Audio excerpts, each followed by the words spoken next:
You set your destination for 90 days from today. You decide right now what progress you will make in the next 3 months. You commit to be operating at a different level at the end of the quarter. In 5 years, that's 20 90-day cycles. And you know, if you operate like this, dramatically upgrading your systems, processes, and behaviors every 90 days, you will be so unrecognizable that they will call you legend. More closings, more confidence, more momentum, that's just the beginning. Not someday, not next year, in the next 90 days. Now here's why most agents never break through. They jump from tactic to tactic, from lead gen to lead gen, from shiny object to shiny object. Whatever is hot, whatever someone promised would change everything. And what they don't have is a cohesive strategy or clear focus. When you've been around for a while, as I have, you get to see hundreds of agents up close, and some patterns become painfully obvious. Here's the main one. About 80% of agents who get licensed don't make it long term. And it's not because real estate is overly complicated. It's not because it requires genius-level intelligence.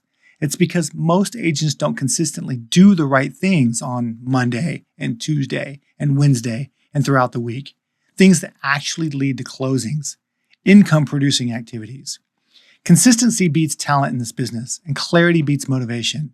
So let's talk about why annual goals don't typically work. Now listen, I'm not against annual goals. Setting a yearly income goal? Fine. A yearly units goal? Great. But that's not the timeline you want to operate from day to day, because when your time horizon is too long, urgency disappears. And when urgency disappears, so does execution. I'd like to make this argument. If you will obsess over what you are absolutely going to accomplish in the next 90 days, you will dramatically increase the odds that you hit those annual goals.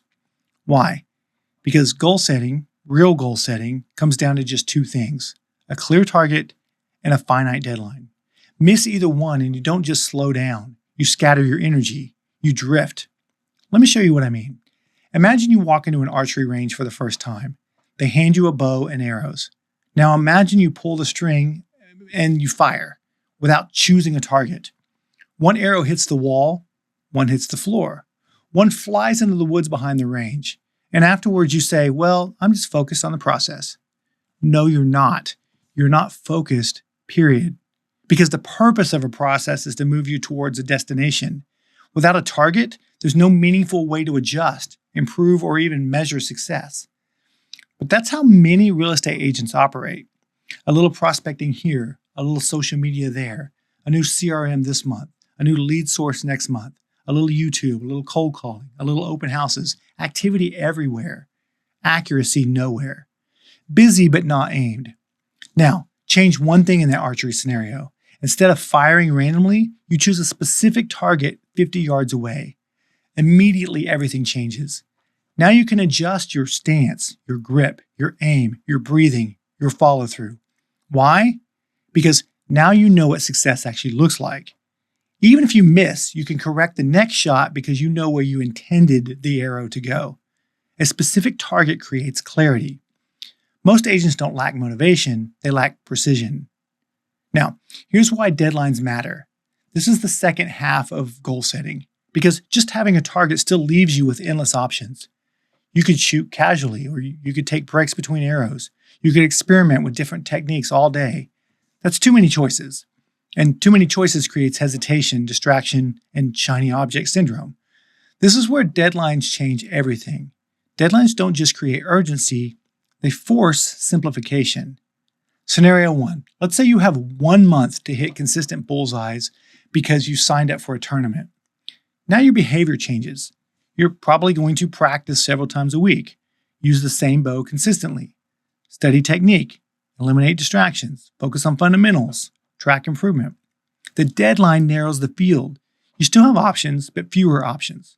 And fewer options typically creates more progress. Scenario 2. Now let's raise the pressure.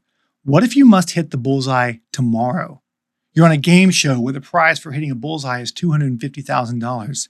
Suddenly, this is no longer casual practice. Now you're asking, who's the best coach available right now? What adjustment creates the fastest improvement? What variables can you eliminate immediately? You're no longer experimenting for entertainment, you're optimizing for speed and certainty. And notice something important. The shorter the deadline, the more irrelevant unnecessary decisions become. Nobody's debating arrow colors anymore. Nobody's testing 20 different styles. The mission becomes clear. Hit the target. Fast.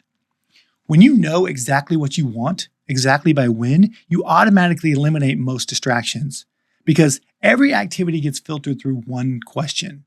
Does this move you closer to the target or not? That's why aggressive 90-day goals are so powerful. They compress focus, they expose distractions, they force execution, and they turn vague ambition into measurable movement. Because in real estate and in life, people rarely fail from lack of effort. They fail because they've been firing arrows with no target and no clock. Now, here's a way to structure your life and business. Run everything off of 4 lists. Number 1, the quarterly list, i.e. the 90-day list. This is your master list. If today is April 1st, this list answers one question. What will be done by June 30th? No exceptions. Not work on, not think about, but done. Number 2, the weekly list. Every week decide what from my quarterly list gets completed this week, Monday through Sunday. Sunday night is the deadline. Number 3 is the daily list. Each morning ask what from my weekly list gets done today. If today is Thursday, then Thursday matters. 4 is the completed list. This is where everything goes once it's done. Checkmarks matter. Momentum matters. Seeing progress fuels discipline. Now, it's also important how you write the tasks. These must be actionable and measurable. A bad example would be work on my CRM. A good example would be I have loaded or intentionally excluded every contact in my phone into my CRM and stay in touch system. A bad example would be network more. A good example would be I've had 20 conversations this week with people I haven't spoken to in over 6 months. And yes, write them in the completed past tense. Why? Because it tells the brain these belong on the completed list, and I'm itchy to move them there. Now, I personally use Trello because it lets me drag tasks from quarterly to weekly to daily completed tasks without friction, no copying, pasting. But use whatever tool you want. Just use a system. Now, here's a final thought and your call to action. Most agents don't fail because they aren't capable. They fail because their goals are vague, their timelines are too long, and their daily actions aren't aligned with their goal. If you get crystal clear on where you're going and insist on a 90-day deadline, you can absolutely change your trajectory. If you're unsure which strategies make sense for your situation, subscribe to this channel and let's figure it out together. Because 90 days from now, you won't be the same agent.